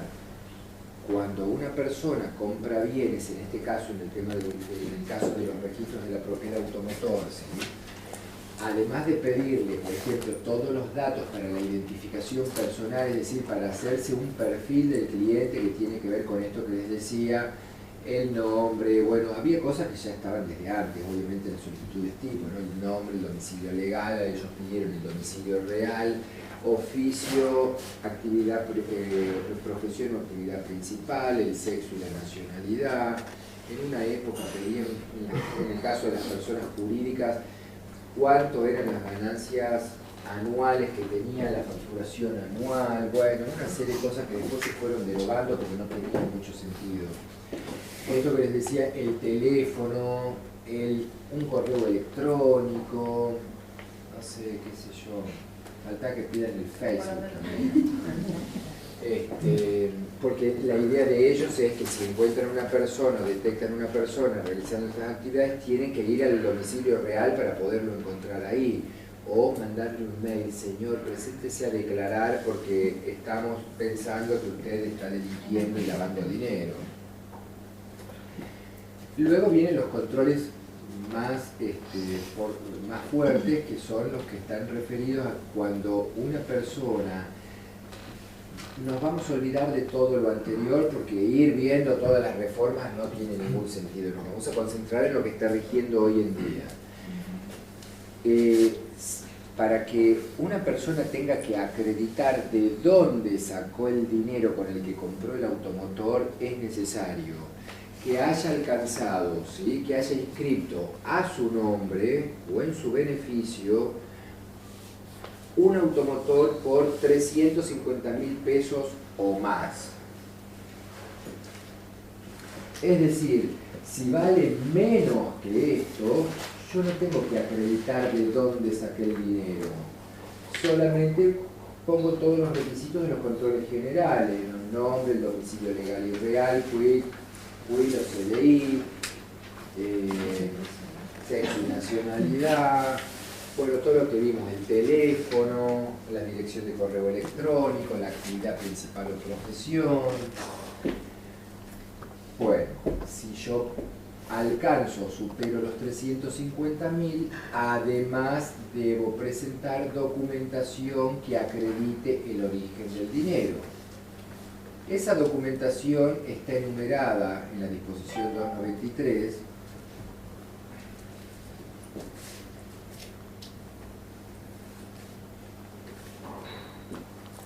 Pero es solamente ejemplificativa, es decir, es un artículo enunciativo, no taxativo. Quiere decir que da ejemplos, no agota ahí todas las posibilidades, ¿sí? Entonces dice, por ejemplo, que puedo acreditar el origen del dinero con documentación bancaria, por ejemplo, con documentación cuando uno saca un ticket, aunque sea el cajero automático, que dice que yo tengo tanta cantidad de dinero ahí, o con alguna documentación que me dé el banco, con un comprobante de plazos fijos, con documentación bancaria. Ejemplo, con una certificación contable, es decir, que un contador mire mis libros y diga, el señor fulano de tal, de acuerdo a sus libros, registra con un que tiene o que posee un capital para poder utilizar de, no sé, 2.500.000 pesos, supongamos, ¿no? Una certificación contable que tiene que estar legalizada por el colegio de graduados en ciencias económicas. No lo dice, pero se usa muchísimo, por ejemplo, un balance general hecho por el contador, ni siquiera en este caso lo autoriza, lo menciona el artículo, pero es de los documentos más utilizados para acreditar el origen del dinero, sobre todo por parte de las empresas, ¿no? Bueno, después dice escrituras públicas en donde conste, por ejemplo, la venta de inmuebles o la venta de bienes muebles o la venta de semovientes. Semovientes son los animales, el ganado, los caballos, todo eso son los semovientes. Bueno, dice, o cualquier otra documentación que pudiera utilizarse para acreditar de dónde salió el dinero. Por ejemplo, les doy un ejemplo que no figura ahí, pero que también podría ser. Supongamos que yo me compro un auto de 360.000 pesos, o sea que quedo justo porque es hasta 350 o más, o sea, desde 350 o más. Entonces, por ejemplo, supongamos que Bueno, el auto me costó 360, ¿sí? Me dice, acredíteme el origen del dinero. Bueno, resulta, por ejemplo, que yo tenía un auto anterior que lo vendí y que ese auto costaba, por ejemplo, 200, hagamos fácil, 260. Me faltan 100. ¿Yo cómo acredito los 260 del auto que vendí? Con el Z. O sea, cuando yo hago el Z para entregarle al comprador de mi auto el auto, la 08 firmada por mí como vendedor, y el Z que yo le tengo que dar por duplicado, luego cuando veamos transferencia vamos a ver bien cómo funciona el Z. El Z es una declaración jurada que la hace el vendedor, pero la hace por duplicado. El comprador, por ejemplo María Pía, me firma uno y me lo devuelve y se queda con otro que lo presente en el registro para que le inscriban el auto a su nombre. El que ella me devuelve a mí firmado, esa es mi constancia de que yo cumplí con mi obligación de entregarle al comprador el Z para que ella inscriba su auto. Ese Z es una manera de acreditar de dónde saqué yo los 260.000, o sea, es la declaración jurada hecha a través de la página de la AFIP, que además está firmada por el comprador del automotor. ¿De dónde sacaste los 260? De acá, querido, vendí mi auto viejo. Te faltan 100. Lo compré con una prenda, o sea, el contrato de prenda ya está demostrando de dónde saqué yo los otros 100, porque es obvio que pedí un préstamo y el que me prestó garantizó la deuda con una prenda sobre mi automotor por 100.000 pesos. Profesor, si compro yo un auto, yo trabajo en la calle, o sea, ambulante, ¿no? O sea, un trabajo... medio raro. Bueno, pero yo trabajo así, ¿no? Supongamos que tengo un trabajo que no es bajo relación de dependencia. Y yo me compro un auto a partir de los 350.000 pesos, supongamos que compro a crédito, o sea, voy pagando un plan todos los meses con una cuota que yo pueda pagar todos los meses. ¿Cómo lo acredito eso de...? Y con la documentación del crédito que vos tenés. Ah, con el crédito. Claro, lo mismo que con la prenda, ¿eh? Como, si vale 350 y aunque yo haya puesto 100.000 de la venta de mi anterior y saqué una prenda, un préstamo que lo garanticé con la prenda por los otros 260, y ahí está la recontraprueba de dónde salió el dinero. Es el préstamo que pedí que yo voy a pagar todos los meses, ¿sí? Bueno, entonces esa es otra posibilidad, por ejemplo, de acreditar el origen del dinero. Si hay un contrato de prenda, es obvio que lo saqué de ahí, con el Z. Es decir, el artículo es ejemplificativo, ¿sí? Yo puedo usar otra documentación, siempre, por supuesto, que sea idónea para acreditar de dónde saqué el dinero. No un papelito que esté firmado por mi mamá que diga, le regalé al nene 250.000 pesos. Sí, pero bueno, eso no sirve para nada. Profesor, Sí. ¿y hasta cuándo es ahorro personal? ¿Hasta qué monto se puede justificar la plata como un ahorro personal? ¿Cómo como un ahorro Claro. personal? Yo a través de 10 años fui ahorrando 1.000 pesos por año Qué y... pena por ti. Tendrás que poner adentro del banco y entonces sacar una boleta del banco que diga que vos tenés en tu cuenta eso, suficiente, no te va a pedir más el registro. ¿Sí? Si está bancarizado el dinero, no te va a pedir No, si más. lo tengo abajo del colchón. Claro. Matate, querido, porque qué clase de Lo que sí salvajada lo que es No, esa. porque Pero si tiene un he visto sueldo- casos que, como ser en una agencia, Sí. al comprarse un usado te dice, ¿de dónde sacaste la plata? Un ahorro personal. Listo, que hizo el papel. Y pero ¿por qué no? Pero no vale ¿Sabes nada. por qué? Porque no entras dentro del rango donde vos tenés que acreditarlo. Claro. Si superaras la suma donde vos tenés que acreditarlo, la concesionaria te va a decir, mostrame con En documentación ese caso, de dónde sacaste el dinero. Porque vos pensás que con ese criterio Claro. nadie mostraría de dónde sacó el dinero. Pero yo, mirá, ahorró primero mi abuelo se lo pasó a mi papá, y mi papá lo sacó debajo de su colchón y lo pasó abajo del mío, que seguía ahorrando. Y tenemos 2,5 millones de pesos ahora que juntamos día por día como una hormiguita. Ah, qué lindo, no te hagas ningún problema, comprarte 3 autos más. Con ese criterio nadie demostraría nada porque bueno, sí, lo ahorré, ups, lo encontré, estaba por ahí. No, si no, imagínate lo fácil que sería, es de algún lado lo tenés que haber sacado. Fíjate cómo me lo acreditás. Porque si no te van a observar la transferencia o la compra del 0 kilómetro, porque el registro de la propiedad inmueble cuando vos vas a comprarte una casa también te pide. Y el banco, depende de los montos, también te pide. Y el escribano cuando te va a hacer la escritura también te pide, los contadores también.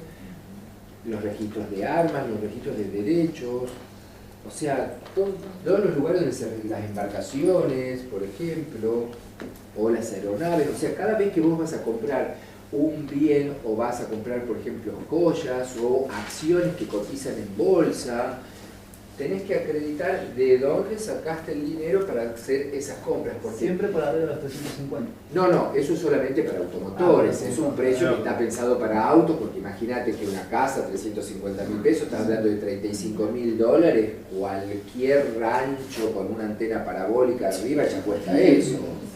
Hoy no cuestan muchísimo hoy en día las propiedades. Entonces digamos que 350.000 serían $30.000.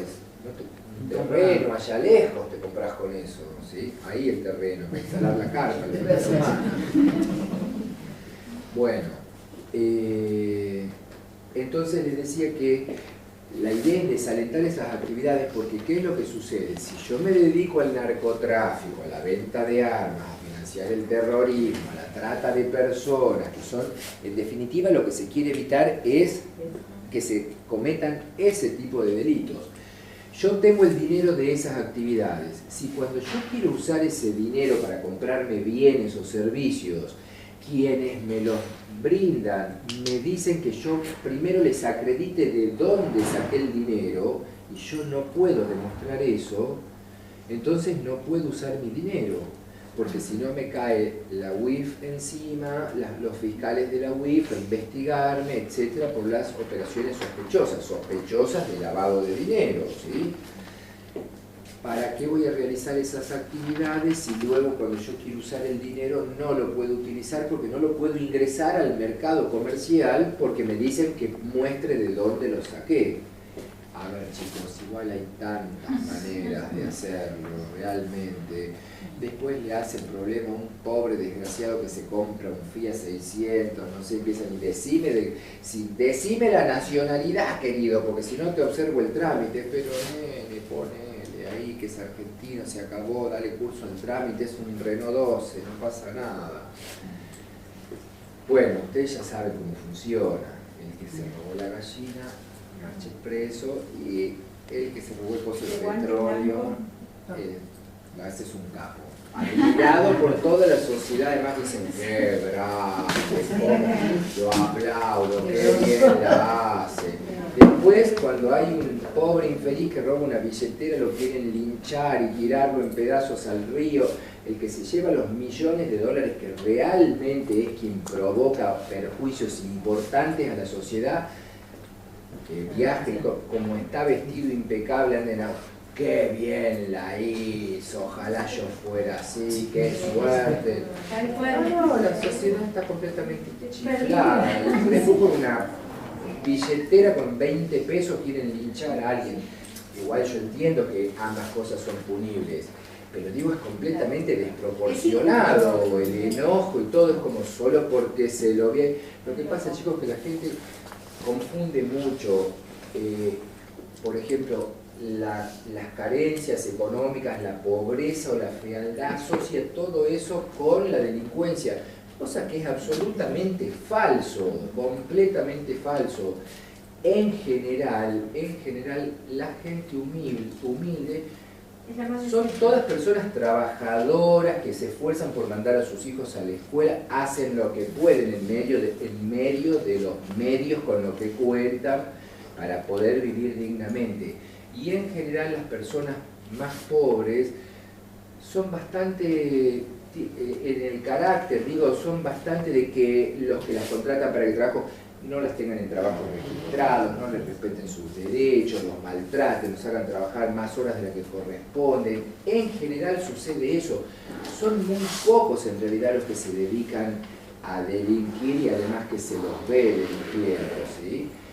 Lo que pasa es que son visibles y además los medios te bombardean todo el tiempo con que uno asocia eso con la delincuencia, y no tiene nada que ver. Hay gente que vive, no sé, en Puerto Madero, en Recoleta, en megas departamentos, y son terribles delincuentazos que se roban y se afanan todo del gobierno, de afuera del gobierno, que están en el narcotráfico, y los de afuera, qué bien la hizo, y lo aplauden. Y bueno, así estamos igual. sea Farino, como que tenía un coche. Bueno, una última cosa y ya los dejo ir. Espero que no me lleve el auto de la los 350.000 pesos, que es a partir de donde yo debo acreditar el origen del dinero, son siempre dentro del mismo año calendario. O sea que si yo me compro en diciembre un auto de 340, ¿tengo que acreditar de dónde saqué el dinero? No. Si el 2 de enero me compro otro auto de 340, ¿tengo que acreditar? No. Porque es dentro del año calendario, ¿sí? Se fue modificando esto. Yo les digo lo que es hoy en día. Hoy en día es dentro del año calendario. Segundo, dentro del mismo registro seccional. Es decir, que si yo tengo inscrito un auto por guarda habitual en Mar del Plata, otro por guarda habitual en San Isidro, tengo el mío por mi domicilio en Capital Federal y tengo otro que me compré usado, pero que está en Capital Federal en otro registro. ¿Cambia de radicación dentro de la misma jurisdicción? No. Entonces ya ven como tengo 4 autos, uno en cada registro diferente. ¿Se suman? No. Dentro del mismo año, dentro del mismo registro seccional. Y los 350.000 son por operaciones individuales, sucesivas o simultáneas. ¿Qué quiere decir esto? Que si yo me compro un auto de 350 o más, debo acreditar el origen del dinero. Si dentro del mismo año yo me compro uno de 200 y luego uno de 160, debo acreditar el origen del dinero porque ya superé entre los dos, dentro del mismo año, los 350, ¿sí? O si fueran simultáneas también. O sea, me compro hoy uno y dentro de un mes, las simultáneas, en el mismo tiempo me compro 2 automotores, ¿sí? Por eso es operaciones individuales, las sucesivas, o sea, hoy uno y dentro de mañana otro y pasado otro, o simultáneas al mismo tiempo. Siempre que sean dentro del mismo registro seccional y dentro del mismo año calendario, las debo sumar, ¿sí? Si supero los 350, debo acreditar el origen del dinero de todas las operaciones que están dentro de ese año y que me hacen exceder los 350.000 pesos. Bueno, colorín colorado, nos vemos el sábado que viene. Que tengan un buen fin de semana. Después de las transferencias.